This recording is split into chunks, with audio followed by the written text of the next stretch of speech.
વિરમગામ તાલુકાના નળકાંઠાના કમિટલા ગામમાં યુવક પર સાસરિયાનો હુમલો।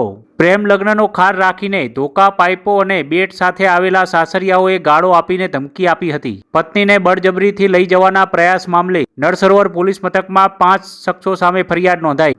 વિરમગામ તાલુકાના નળકાંઠાના કમિટલા ગામમાં પ્રેમ લગ્નનો ખાર રાખીને યુવતીના પરિવારજનોએ હથિયારો સાથે આવી જતા હોબાળો મચાવ્યો હતો। યુવકના પરિવારજનોને ધમકી આપીને પત્નીને લઈ જવાના પ્રયાસ કરતા નળસરોવર પોલીસ મથકમાં 5 શખ્સો સામે ફરિયાદ નોંધાવી છે।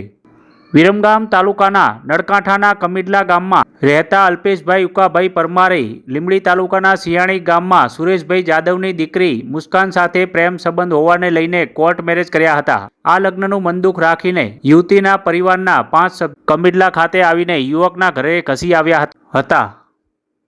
વિરમગામ નળસરોવર પોલીસમાં નોંધાયેલ ફરિયાદ મુજબ અલ્પેશભાઈ ઉકાભાઈ પરમાર નાઓના સાસુ નામે રંજનબેન સુરેશભાઈ તથા મામાજી લક્ષ્મણભાઈ વાલજીભાઈ ચૌહાણ તથા મામાજી કિશોરભાઈ વાલજીભાઈ ચૌહાણ રહે મોજીદર ચૂડા નાઓ ફરિયાદીના ફોઈજી લલિતાબેન સુરેશભાઈ ચૌહાણ તથા ફુવાજી વિજયભાઈ રહે સિયાણી ગામ નાઓના એકસમ થઈને હાથમાં ધોકા, બેટ તેમજ લોખંડની પાઇપને કમિટલા ખાતે આવી જતા ફરિયાદીના પરિવારના સભ્યોને ગાળો બોલીને જાનથી મારી નાખવાની ધમકી આપતા તેમજ કોર્ટ મેરેજ કરેલ હોવા છતાં પત્ની મુસ્કાનને ગેરકાયદેસર રીતે લઈ જવાની કોશિશને લઈને સમગ્ર મામલે અલ્પેશભાઈ ઉકાભાઈ પરમાર રહે કમિટલા નાઓએ હુમલો કરનાર આરોપી રંજનબેન સુરેશભાઈ માવજીભાઈ જાદવ, લક્ષ્મણભાઈ વાલજીભાઈ ચૌહાણ, કિશોરભાઈ વાલજીભાઈ ચૌહાણ, લલિતાબેન સુરેશભાઈ ચૌહાણ તેમજ વિજયભાઈ તમામ રહે સિયાણી લીંબડી નાઓને નળસરોવર પોલીસ મથકમાં ફરિયાદ નોંધાવી છે। નળસરોવર પોલીસે તમામ સામે ગુનો દાખલ કરીને વધુ તપાસ હાથ ધરી છે।